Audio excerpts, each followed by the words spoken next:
بھلائی کا حکم دینے اور برائی سے منع کرنے کے قبیل سے۔ جو طریقہ ان کا ہوتا ہے یہ سمجھ کر کے کرتے ہیں کہ یہ تو امر بالمعروف ہے، یہی تو نہی عن المنکر۔ مسکین ہے بیچارے، نہیں جانتے کہ امر بالمعروف کسے کہتے ہیں، نہی عن المنکر کسے کہتے ہیں۔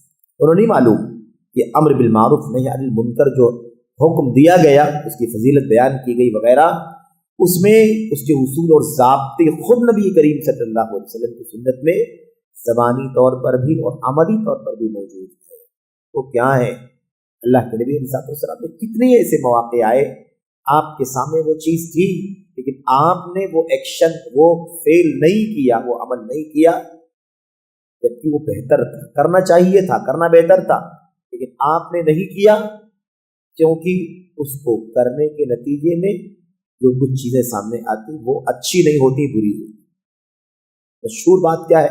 خانہ کعبہ کی دیوار کا مسئلہ۔ آپ دیکھیں، خانہ کعبہ کی جو بنیاد حضرت ابراہیم خلیل اللہ علیہ السلام نے رکھی تھی اور جس پر دیواروں کو اونچا کیا تھا باپ بیٹے نے، ابراہیم اور اسماعیل علیہ السلام نے، اسے مشرکین مکہ نے بدل دیا تھا، آخری تعبیر میں بدل دیا تھا۔ ان لوگوں نے اتنا اونچا بنا دیا ہے نا، اتنا اونچا بنا، آدمی خانہ کعبہ کی سیڑھی، خانہ کعبہ کا دروازہ کتنا اونچا ہے کہ نہیں؟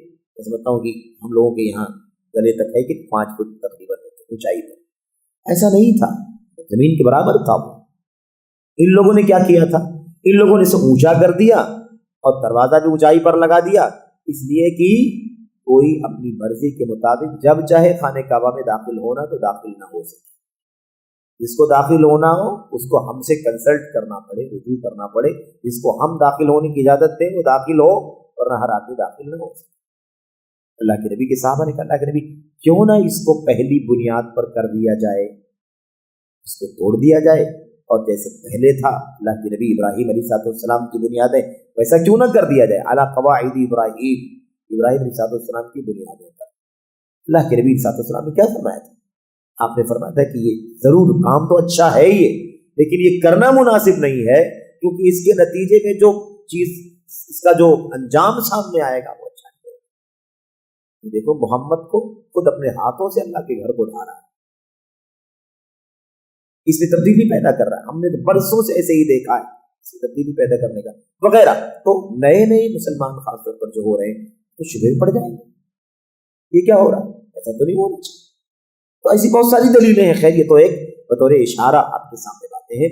تو امر بالمعروف اور نہی عن المنکر کے بہت سارے اصول ہیں، ضابطے ہیں، اور اسی چیز کے سلسلے میں سب سے زیادہ تفصیل کے ساتھ، ایسے تو مستقل کتابیں ہمارے علماء نے لکھی ہیں، الحمدللہ پرانے قدیم علماء نے تو رسائل لکھے، اور اس دور میں الحمدللہ مستقل رسالے لکھے گئے، ایم اے اور پی ایچ ڈی وغیرہ کی تھیسیز بھی اس طرح کے موضوعات پر لکھی گئی ہیں، لیکن اس سلسلے میں بہت مختصر اور بہت جامع جو تحریر ہے ہمارے سامنے، ہم سب کے لیے مرجع ہے، اور سارے علماء کے لیے مرجع ہے، وہ شیخ الاسلام ابن تیمیہ رحمۃ اللہ علیہ کا ایک رسالہ ہے الامر بالمعروف والنہی عن المنکر، اور یہ ان کی فتاویٰ کے اندر موجود ہے اور الگ سے بھی غالباً شائع ہوا۔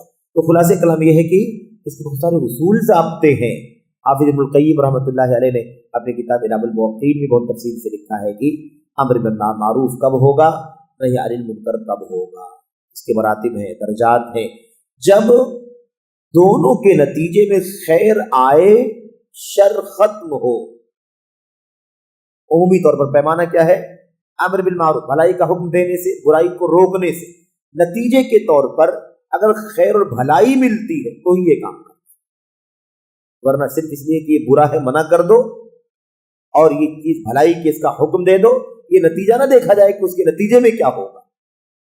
اسی لیے کہتے ہیں کتنی مرتبہ ایسا ہوتا ہے کہ امر بالمعروف معروف نہیں ہوتا اور نہی عن المنکر خود منکر ہوتا ہے۔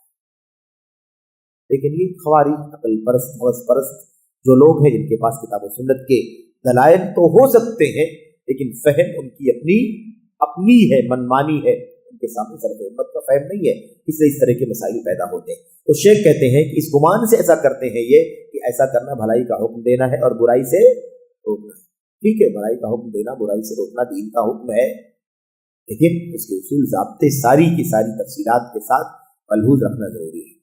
خلیفہ راشد، ایک مثال شیخ جمال نے یہاں پر دی ہے بڑی پیاری۔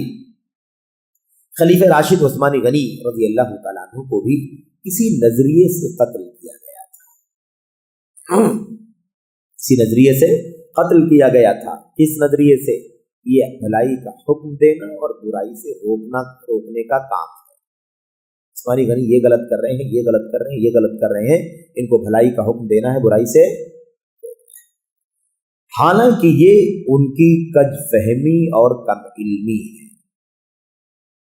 کم علمی اور کج فہمی۔ کبھی کبھی علم ہوتا ہے لیکن فہم ٹیڑھا ہوتا ہے، اور یہ زیادہ مسئلہ رہا ہے۔ کم علمی بھی رہی ہے کیونکہ کج فہمی خود اپنے آپ میں کم علمی ہے، کیونکہ فہم سلف، فہم صحابہ علم کا بنیادی حصہ ہے۔ اس کے بغیر تو فہم حدیث، فہم قرآن و سنت مل ہی نہیں سکتا، دونوں چیزیں لازم ملزوم ہیں۔ تو کہتے ہیں کہ کج فہمی اور کم علمی، جبکہ اہل سنت الجماعت نے طے کیا ہے کہ بھلائی، طے کیا ہے کہ یہ بھلائی کا حکم دینے اور برائی سے منع کرنے کے قبیل سے نہیں بلکہ خوارج کا منہج ہے۔ ولی امر نے کیا جرم کیا تھا کہ قتل کرنے کی سزا ان کو دی، قتل کرنے کی سزا دی۔ ایک ہی راستہ ہے نا قتل کرنے کا، ایک ہی راستہ۔ استثناء بھی اللہ کے نبی نے فرمایا، الا ان تروا کفرا بواحا عندکم من اللہ فیہ۔ لوگوں نے فرمایا، پوچھا اللہ کے نبی سے کہ اللہ کے نبی ایسے ایسے عمرہ آپ بتا رہے ہیں کہ ایسے ایسے حکمران، ایسے ایسے امیر، ذمہ داران آئیں گے مسلمانوں کے مستقبل میں، جن کے ہم بڑے عیوب، بڑی گمراہیاں، بڑے انحرافات ہوں گے، نماز میں کوتاہیاں ہے نا کریں گے، سستیاں کریں گے، یا مثال کے طور پر نماز کو لیٹ کر کے پڑھیں گے، یا جرائم، مثال شراب ہے، گناہوں کے کام ہے، معاصی ہے، منکرات ہیں، اور اسارہ کا مطلب جانتے ہیں نا، اسارہ کا مطلب ہوتا ہے حقوق دینے میں کمی بیشی کرنا۔ آپ کو زیادہ آپ کو ملنا چاہیے تو آپ کو چھوڑ کر کے فلاں کو ترجیح دے دینا، آپ کو نیچے کر دینا، فلاں کو اوپر وغیرہ، اس طرح کی باتیں اللہ کے نبی نے پیش کی۔ وہاں پر صحابہ نے کیا کہا تھا؟ افلا نقاتلوہم، کیا ہم انہیں قتل نہ کر دیں، ان سے لڑائی نہ کریں؟ اور جب قتال ہوتا ہے تو قتال میں قتل بھی ہوتا ہے۔ قتال کا مطلب ہی یہی ہوتا ہے کہ ادھر سے ادھر اور ادھر سے ادھر قتل کا سلسلہ، وہ ادھر والوں کو مار ڈالنے کی کوشش کریں، ادھر والے جان لینے کی کوشش کریں، یہ ہے قتال، لڑائی، مار پیٹ ہے نا، خوریزی۔ تو کیا ہم ان سے لڑے نہیں؟ اللہ کے نبی نے کیا فرمایا تھا؟ لا، نہیں لڑ سکتے، لڑائی نہیں کرنی ہے ان سے۔ ما صلو، جب وہ نماز پڑھ رہے ہیں، دیر ہی کر رہے ہیں، نماز کا انکار کبھی کیا ہے، دیر کر رہے ہیں، کبھی بیشی کر رہے ہیں، اولے وقت میں نہیں پڑھ رہے ہیں، آخری وقت میں پڑھ رہے ہیں، قضا کر دے رہے ہیں، نماز ہے ان کی زندگی۔ دوسری بات پہ اللہ کے نبی کیا فرمایا؟ جب تک کھلا کفر کرتے ہوئے انہیں نہ دیکھو اور اس کے کفر ہونے میں تمہارے پاس قرآن و سنت کی کھلی دلیل موجود ہے۔ یہاں بھی یاد رہے کہ اس میں کس کو مخاطب کیا گیا؟ اللہ کے نبی علیہ السلام کے صحابہ سامنے تھے، علم والے تھے، جن لوگوں نے پوچھا تھا یہ سوال وہ کبار صحابہ کرام تھے، سمجھ رہے ہیں؟ آپ نے ان کو کہا تھا تم دیکھو، یعنی کیا مطلب؟ یہ بھی پیمانہ یاد رہے کہ کسی کے عمل کو کفر قرار دینے کے لیے ہر ایرا گہرا تو گہرا نہیں آ جائے گا، یہ تو کفریہ کام ہے، اس کی گردن مار دینی چاہیے، یہ تو شرکیہ کام ہے، اس کی گردن مار دینی چاہیے، حرام ہے اس طرح کی بات کرنا۔ یہ فیصلے کون کرے گا؟ جو اس کا اہل ہوگا، جن کو پتا ہے کفر کیا ہے، جن کو پتا ہے کفر کی تقسیمات کیا ہیں، جن کو پتا ہے کہ کبھی بھی حکم لگانے سے پہلے میرے بھائیوں شرائط کا پایا جانا ضروری ہے اور موانع کا ختم ہونا ضروری ہے۔ سارے ضابطے ہیں، تفصیلات ہیں، ایک دو نہیں بلکہ ہزاروں صفحات پر چیزیں لکھی گئی، ساری چیزیں ان کو نہیں معلوم لے جائیں، بس یوں فوراً کوئی ایک لفظ پکڑا، تنفیذ کرنا شروع کر دیا۔ یہ ہے عام طور پر ہے نا اس طرح کے لوگوں کا رویہ، جو خوارج تھے اور جو ان کی راہ پر چلنے والے، آج بھی بہت سارے نوجوان اس طرح کی حرکتیں کرتے ہیں، اور ان کا سوچنا یہ ہوتا ہے کہ ہم سے زیادہ کوئی دیندار نہیں، ہم سے زیادہ کسی کو دین سے محبت نہیں، ہم سے زیادہ دنیا میں کوئی اصلاح اور خیر و بھلائی پیدا کرنا اور پھیلانے کی کوشش نہیں کرتا، ایسا تو کہتے ہیں کہ لیکن اہل سنت والجماعت نے یہ طے کیا ہے کہ ایسا کرنا، یعنی یہ جو رویہ حضرت عثمان غنی رضی اللہ تعالیٰ عنہ کے ساتھ کیا گیا تھا، یا ان سے پہلے عمر بن خطاب کے ساتھ کیا گیا تھا، ان کے بعد حضرت علی رضی اللہ تعالیٰ عنہ کے ساتھ کیا گیا، حسن بن علی رضی اللہ تعالیٰ عنہ کے ساتھ وغیرہ، یہ ساری کی ساری چیزیں یاد رکھیں یہ خوارج کا منہج ہے۔ یہ منہج، یہ راستہ کس کا ہے؟ خوارج کا ہے، جن کی ہمارے نبی محمد صلی اللہ علیہ وسلم نے مذمت فرمائی ہے، اور اس کتاب کے صفحات میں اس کا ذکر ہو چکا ہے۔ ظاہر ہے کہ بہت بار یہ موضوعات آئے ہیں اس سے پہلے، خوارج کا نظریہ کیا ہے۔ اچھا، اس کے بعد جی ہاں، یہ آخری چیز تھی جو ہم نے یہاں پر ہمیں جو یہاں اس سوال کے جواب میں اور اس کی تاریخ میں انہیں پڑھا۔ تو یہ آخری سوال تھا اس کتاب کا، جدید منہج کی حقیقت، جو شیخ صالح بن فوزان بن عبداللہ الفوزان حفظہ اللہ کے جوابات کا مجموعہ ہے۔ جوابات کا مجموعہ، سوالات کیے گئے، اور بیشتر سوالات بلکہ تقریباً سارے کے سارے سوالات منہج سے متعلق کیے گئے۔ انہوں نے مختلف مجلسوں میں ان سوالات کے جوابات دیے۔ ان کی شاگرد شیخ جمال نے رحمۃ اللہ علیہ سے جمع کیا، اس پر تعلیق لگائی، شیخ کو نظر ثانی کرنے کے لیے دیا، شیخ کی طرف سے تحریری موافقہ ملا، اور اس کے بعد یہ کتاب شائع ہوئی الحمدللہ۔ تو اب یہ اس کا یہ اردو والا ایڈیشن آپ کے سامنے تھا۔ تو یہاں پر 116 سوالات کے جوابات ہمارے سامنے موجود تھے۔